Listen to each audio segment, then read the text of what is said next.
Ladies and gentlemen, this is your November the 30th, 2020 Monday Night Raw review. I'm basically going to go over the opening segment on last night's Raw. And I'm basically going to give you my thoughts and comments on the matches that were on the card for tonight's Raw. So, the opening segment for tonight's Raw opened up with a moment of bliss with guest Randy Orton. It says here on my screen, Randy Orton enters the ring carefully, approaching Bliss, who jokes that somebody is in a full mood. Bliss then throws to a reply of last week's Triple Threat qualifying match, where the lights went out on Orton, and The Fiend arrived, costing the former WWE Champion his match. Bliss teases as to why The Fiend may have cost Orton his match, hinting on Orton and Wyatt's past. Orton touches on he and Bray Wyatt's past. Notes that he hasn't met The Fiend before, but that Wyatt wears his pain on his sleeve while Orton surpasses his pain in order to bleed in. Orton notes that he hears voices, as does The Fiend, but the voices that The Fiend hears, they are mine. So Bliss says that that's not what The Fiend told her. But Orton interrupts, saying that he found what Bray Wyatt's vulnerability is, and he burnt it to the ground. Orton adds that he needs to find The Fiend's weaknesses. He then looks right at Bliss and says he's found The Fiend's weakness. Bliss asks if that's what the voices in Orton's head are telling him, or if they're telling him lies. Bliss goes on. Who's manipulating who? The pair then stand face to face in the middle of the ring as the lights go down. When the lights come up, Orton is holding Bliss as The Fiend crawls towards her and begs Orton to pass off her, or to pass her off. Orton does so and says, "Who's laughing now?" with a smirk on his face. It appears he has found The Fiend's weakness, Alexa Bliss. Now, I really don't agree with this segment. Even though I have to give Alexa Bliss credit once again. Alexa Bliss is doing the best work of her career. She seems to be the only good part in this Orton and Wyatt feud. But, come on, Bruce. Why this Orton and Wyatt feud when we have seen this match at WrestleMania before? I mean, really. And here's a fucking clue, folks. This Orton Wyatt feud is nothing more than a rerun. How can anybody be excited about what this match will result in after what we saw from the WrestleMania match last year?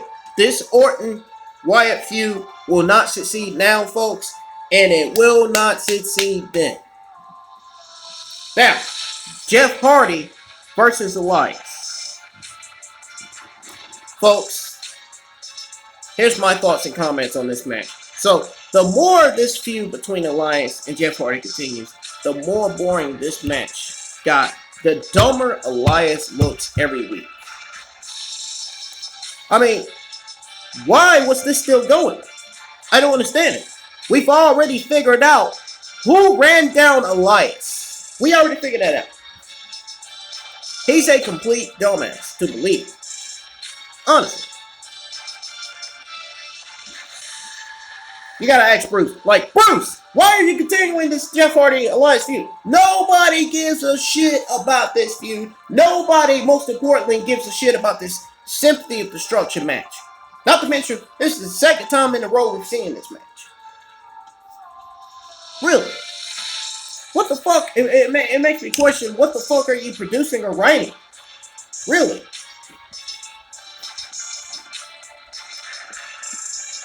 So, we got Jeff Hardy winning that match. So then we got Ricochet versus Slapjack.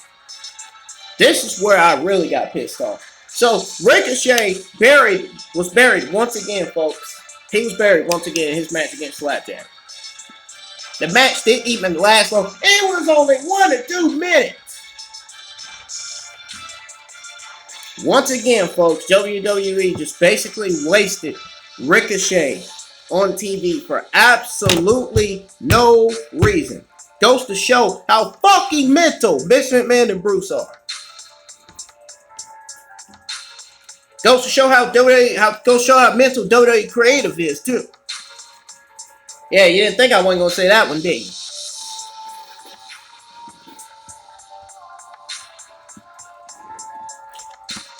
Not to mention, we got Miz TV. Oh. See, this is one of the reasons why the WWE Monday Night Raw viewership drops to an all-time low every week. Because of shit like this. We're always getting this every week. We don't need Miz TV every week. We've already saw it then. We don't need to see it now. Please. Jeez Louise, man.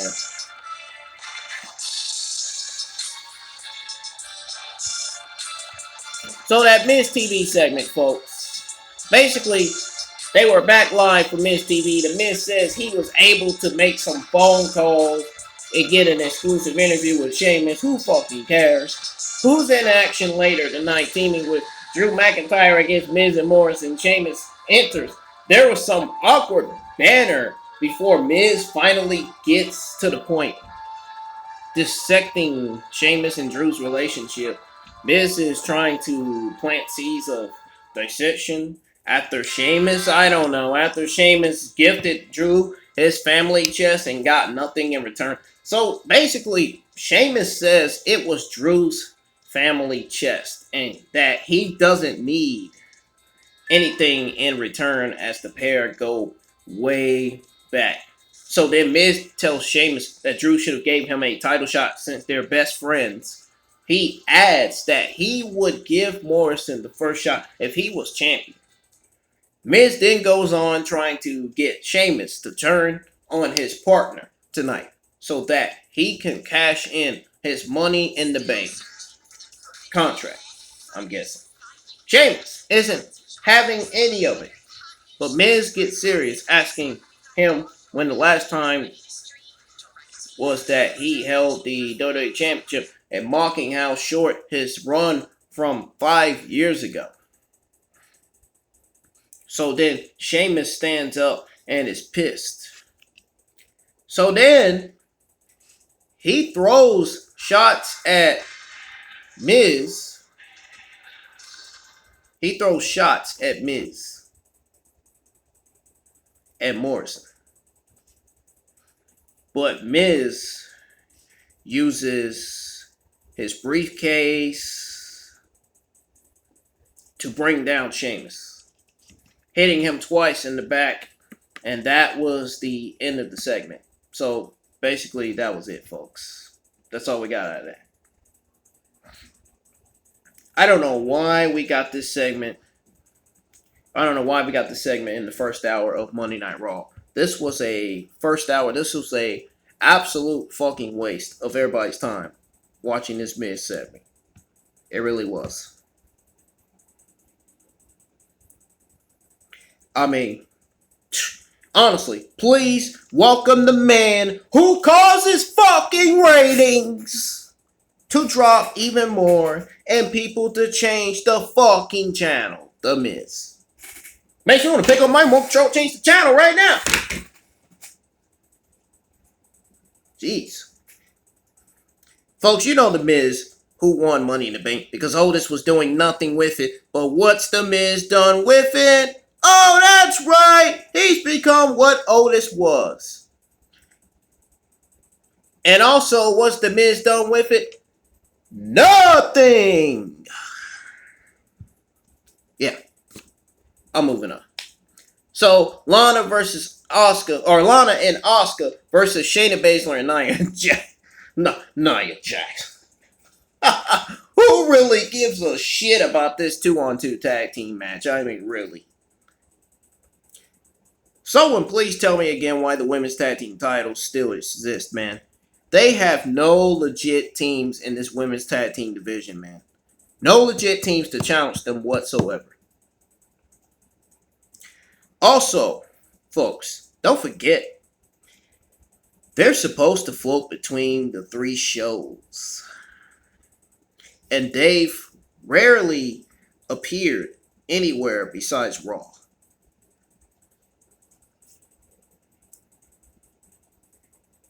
Let's be honest, they only exist because WWE was pushing them. Seriously. Women's wrestling. WWE was pushing women's wrestling, and all they thought this would help their agenda. Oh, I gotta say this wholeheartedly because I'm so serious about this, man. This fucking women's division is fucking absolutely terrible. I got to say this, dude. So women's wrestling, they thought this would help their agenda, folks, when they never needed them in the first place. The only thing you need to push women's wrestling was the women themselves, Bruce! Logic gap! Yeah, Bruce, you should use your head, man. You should start using your head by merging the division. Hello! Heads up, hands down. Put your hands in the air. Hair like you just don't care. Jeez, I know I don't.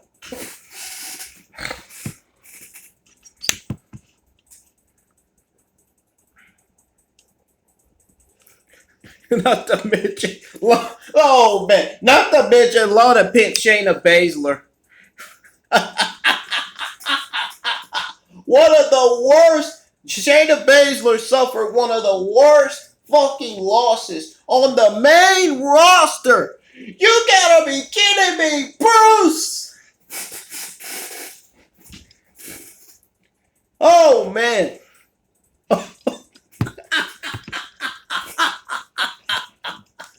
Oh man. I'm just taking my time, dude. I don't even care.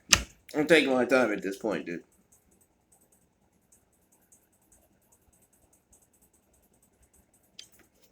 It's almost like we're now on the interchangeable singles match phase. Merge the fucking divisions, Bruce! I mean, how are you supposed to care about the same tag teams facing each other for months? Two teams. There's only two teams. No division! You fucking morons. Seriously. Vince and Bruce, you guys should really get a fucking life. You really should. You guys are all the way beyond fucking mental. You know, you're either mental or mentally retarded. I think you're mentally retarded, Bruce and Vince McMahon. Because you guys can't figure out a thing. You guys can't. Every week, it always takes you guys this long to come up with a fucking card, to come up with a fucking segment. It always takes you this fucking long. It shouldn't take you that long to come up with a card in a segment. Jeez, man. Seriously. Every time I say merge the freaking divisions, they don't listen. Every time we say build new stars, they don't listen. What else are we supposed to tell them now? That's why I'd be glad. See, that's why Bruce and Vince McMahon needs to get removed from WWE effectively, immediately. Yeah, I said effective immediately. That means now. They gotta go. They gotta go, man. They went from wasting Ricochet to fucking having Mia Yim remove her fucking mask. Now she's unfucking masked. The shit that makes sense on the show, man. Nothing makes sense on the show. Absolutely nothing. I don't care what anybody says. Nothing makes sense. So, we got Xavier Woods versus Cedric Alexander. My God. If this darn show doesn't get any fucking worse, man. Dude, I feel like I'm about to fucking blow. I really am. Seriously, I feel like I'm about to blow. I feel like I'm 10 seconds away from exploding like a volcano, dude. Seriously. I really am, man. How fucking dumb and mental can Bruce and Vince McMahon get, man? Seriously. Wow, man.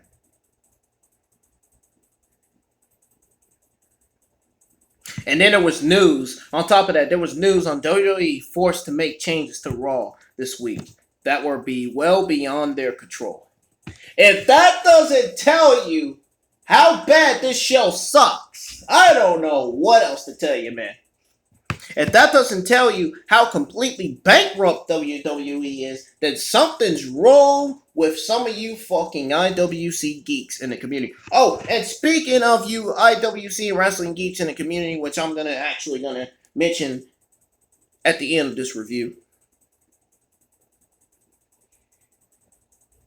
Moving on to the next, which we were, where was I? Xavier Woods versus Cedric Alexander wasn't a bad match, man. The guys gave it their all, man. Cedric Alexander got the win, basically, man. This probably lasted about 3-4 minutes. It was a pretty good match. It wasn't too bad. Wish they merged the fucking divisions. I mean, you only got the Hurt Business New Day. That's the only 2 tag teams in the division right now.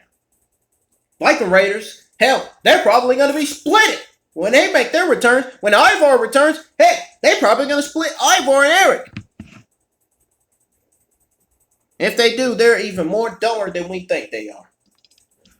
Seriously. Good match. Fast pacing. That's all I got to say about the match between Cedric Alexander and Xavier Woods. So we got a triple threat match. We got Keith Lee versus Riddle versus AJ Styles in a sudden death triple threat #1 contenders match, which I thought was one of the best things on this show. Absolutely one of the greatest things on Raw last night. This match right here. This triple threat match. It was so good. It was absolutely great, man. Keith Lee and Matt Riddle were going at it like they were Mario and Luigi brothers. I mean, really. That's how good this match was, man. It was that good. I don't think I have any other words to describe how awesome this match was. All I can say is it was good, awesome, fantastic, phenomenal. However you want to call it, man.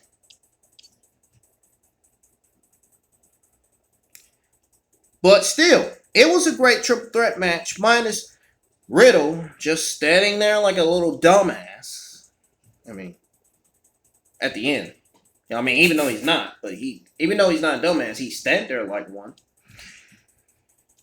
Not really shocked that AJ Styles won. I mean, AJ Styles, let's be honest, AJ Styles was the only heel in this match.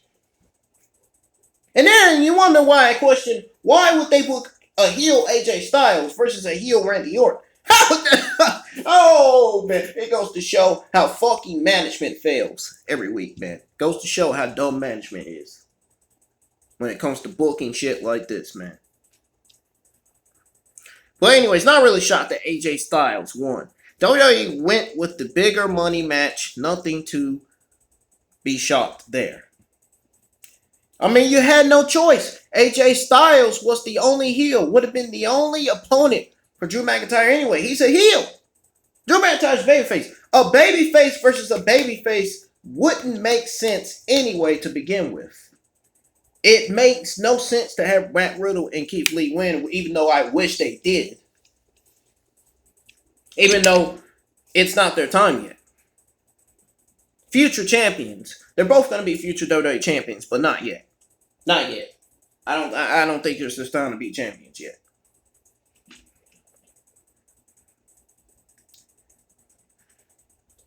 I don't know why AJ Styles is getting another title opportunity. This whole thing just doesn't make sense at all. Period. It really doesn't. So, anyways, now AJ Styles has got an opportunity to challenge Drew McIntyre for Drew McIntyre's WWE Championship. I don't know how good that match is going to be, but I guess we'll find out at TLC. So there you go. Moving on. Now, let my screen here. I gotta go down. I gotta go down. Gotta go down. There we go. So we got the Reckoning versus Dana Brooke. So here's my thoughts on this match. So here's my thoughts and comments and reactions. So how fucking stupid, folks, check this out. How fucking stupid do the commentators look still calling Mia Yim Reckoning when she doesn't have a mask to digest her better? Oh, by the way, what's that short sentence I'm looking for? Oh, you can clearly tell it's her. That's the one I'm looking for. She gets a loss on her debut to Dana Brooke, of all people, of course. She was one of the 5 members of Retribution that were killed on the main roster, meaning they were buried and wasted on the main roster for absolutely no reason. Retribution is one of the worst factions in WWE history. I don't know if y'all know that. In my opinion, they are.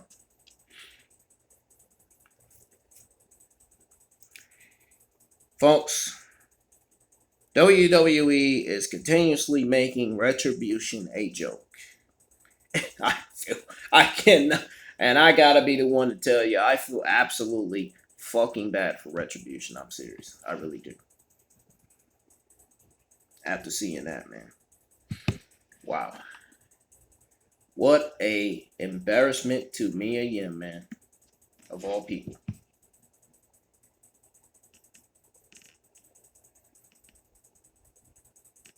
And as far as WWE forced to make changes to Raw this week that were well beyond their control, I tagged my friend in a tweet on Twitter. I tagged his name on a tweet on Twitter and showed him this.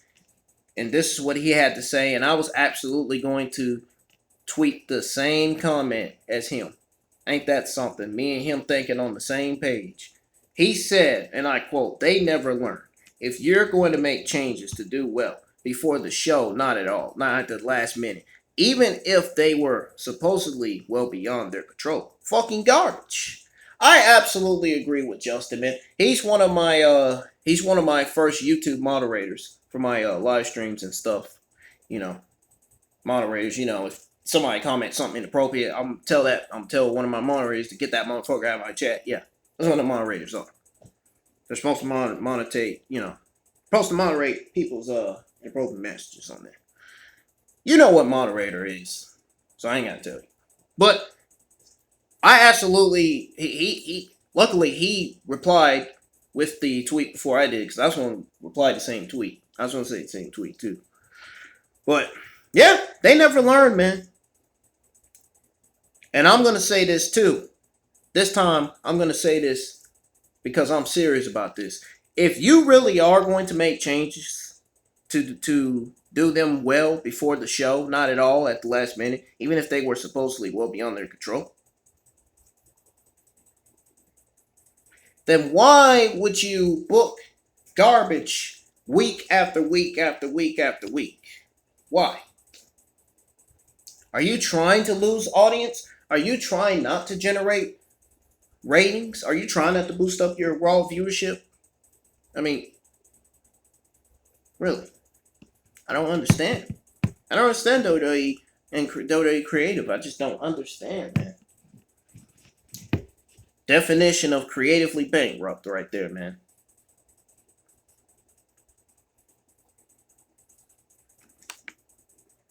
But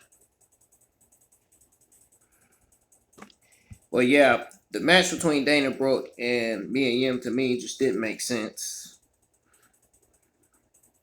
The commentators looked really stupid calling Mia Yim Reckoning.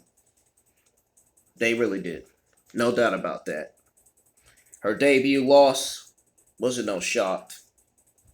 WWE, which goes to show, Mia Yim's loss goes to show that WWE, Vince McMahon, Bruce, and Creative does not care about the talent, nor cares about the shows, or the viewership, or ratings for both Raw and SmackDown. They only care about themselves, what they want, what they want on these shows, what they want these shows to look like, and what they want these shows to come out as. They don't care about what we want out of these shows. They said, oh, fuck the WWE fans, fuck the podcasters, fuck the news persons, fuck the goddamn journalists.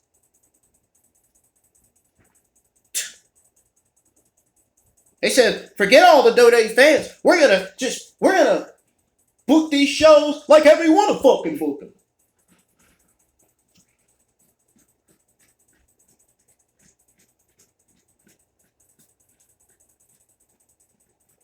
Listen, man, I'll tell you, he's a fucking devil, dude. He really is. He really got some fucking problems going on with him. And then, this is what really pissed me off when I found, this is what I found out. This is what really pissed me off. I found out that The Miz and Morrison versus Drew McIntyre and Sheamus was booked for last night's Raw. So, we got this match, and I was not impressed with this tag team match at all. In fact, this tag team match was absolutely boring. So bad that I about wanted to reach for my remote control and throw it at the TV.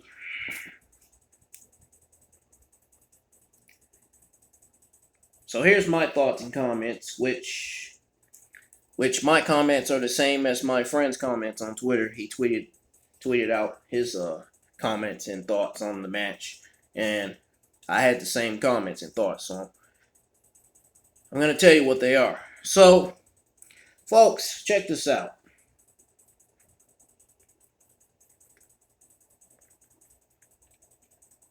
The Miz, I don't really like. I'm not a fan of. He sucks. Morrison, I believe it or not, I was a fan of Morrison a little bit, man. But I would much rather be a fan of him when he's a singles competitor and not a tag team competitor. Because him teaming up with Miz it's not getting it. I think it's making his career look worse. It is absolutely making his career look really bad. It is. Drew McIntyre, he's all right, man. Sheamus, he is good as a heel, man. They don't need to turn him face anymore. I think Sheamus is better off as a heel than face. But Drew McIntyre, man, I like Drew, but here lately, dude, on these shows, man, he's been pretty dumb when it comes to The Miz. I mean, he can literally get him to waste his money in the bank if he takes the beat. And you know what else I'm going to say, right? And stays down till the bell rings. So, check this out. As soon as it does kick fucking Miz's head clean off, as soon as he does that, simple.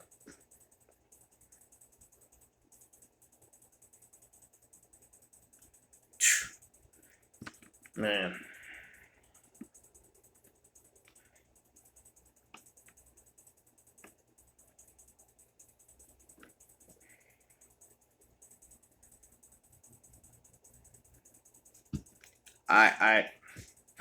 This show sucks. I don't know what else to say, but so check this out.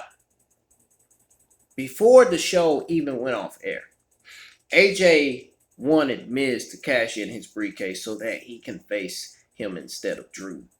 Morrison with a Starship Pain and Miz with a Skull Crushing finale. Miz tells the ref he's cashing in. But before it can occur, Drew sends Morrison flying and lands a Claymore on Miz.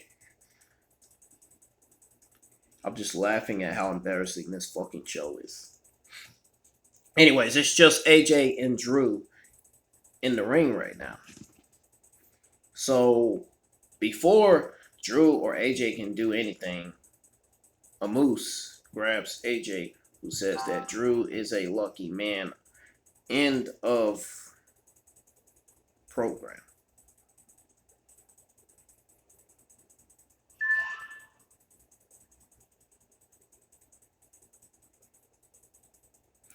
Yep. And that was it, folks. Show went off air after that one.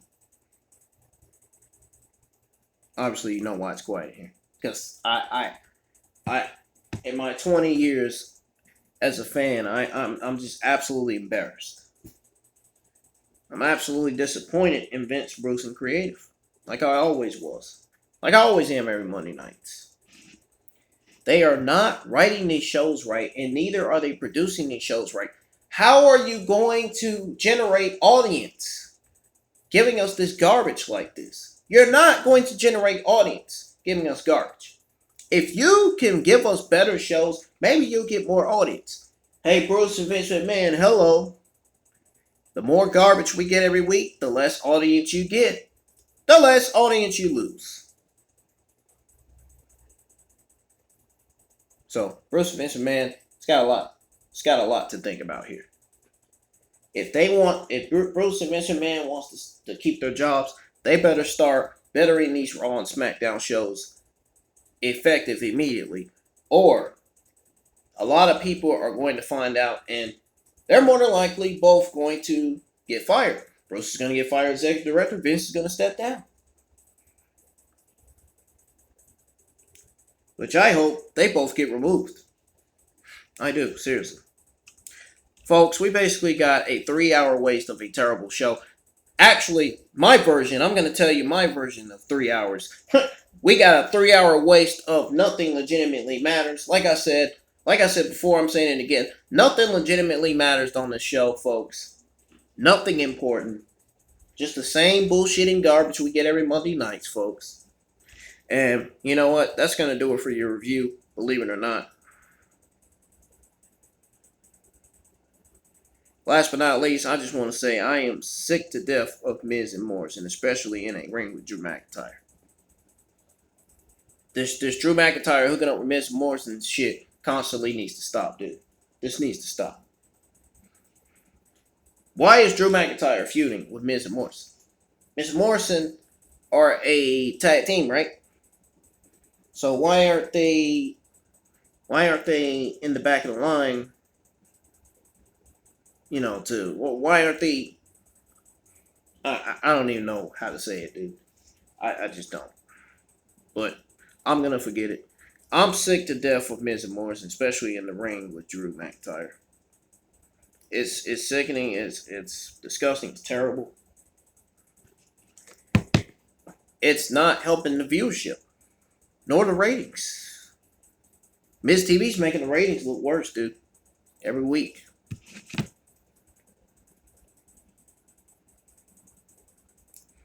Folks, I'm going to end this review, this Raw review. If you enjoyed it, hit that thumbs up. If you didn't, hit that thumbs down. And I'm getting the fuck out of here. Because I don't even want to sit here anymore. So, you all have a good rest of y'all's week. And I will be live with my NXT review this Wednesday night after it goes off air. So, I'm going to have my NXT review ready early. So that way I'll be going live early with it. So you have on your notifications if you want to tune in for my NXT review this Wednesday night. And have on your notifications you're going to tune in for my Friday Night SmackDown review this Friday night as well. After Friday Night SmackDown goes off air. Which I'm not sure what they got planned for SmackDown. But I may have a pretty good idea of what they got planned for NXT. Not sure. I'll find out from my sources. My sources tell me everything, so I'll find out from them. But I'm getting out of here, folks. Have a good day. And like I said, if you didn't like this review, hit that thumbs up. Peace.